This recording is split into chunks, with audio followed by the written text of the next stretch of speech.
Évangile de Jésus-Christ selon saint Luc, chapitre 12, versets 13 à 21.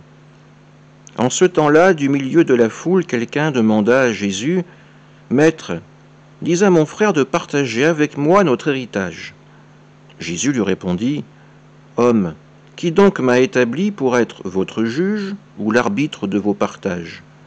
Puis, s'adressant à tous, « Gardez-vous bien de toute avidité, car la vie de quelqu'un, même dans l'abondance, ne dépend pas de ce qu'il possède. » Et il leur dit cette parabole. Il y avait un homme riche dont le domaine avait bien rapporté. Il se demandait « Que vais-je faire, car je n'ai pas de place pour mettre ma récolte. » Puis il se dit « Voilà ce que je vais faire, je vais démolir mes greniers, j'en construirai de plus grands, et j'y mettrai tout mon blé et tous mes biens. Alors je me dirai à moi-même, te voilà donc avec de nombreux biens à ta disposition pour de nombreuses années. Repose-toi, mange, bois, jouis de l'existence. » Mais Dieu lui dit, « Tu es fou, cette nuit même on va te redemander ta vie.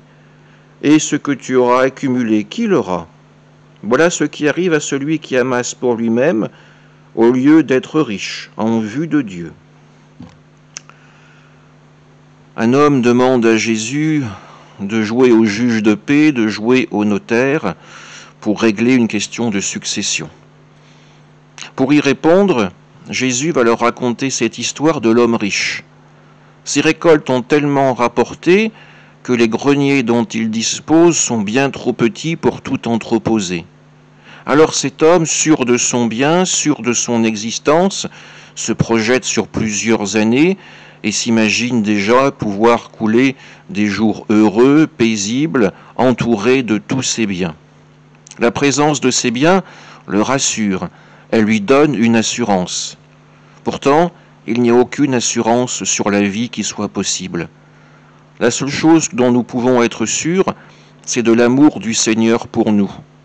Alors c'est pour cela que Jésus nous invite à nous construire un trésor dans le ciel, un trésor non pas pour notre gloire, mais pour celle du Père qui va nous accueillir. Nous ne sommes pas en train d'acheter notre droit au paradis.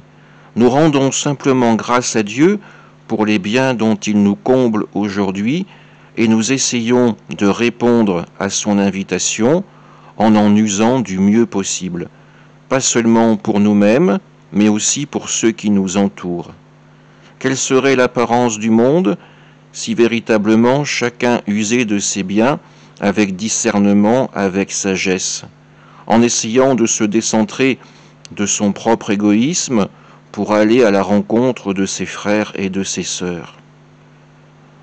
Aujourd'hui, nous sommes invités à accepter la main tendue par le Seigneur pour pouvoir participer à la construction de son royaume. Nous sommes aussi invités à changer notre regard, à vivre une véritable conversion. Amen.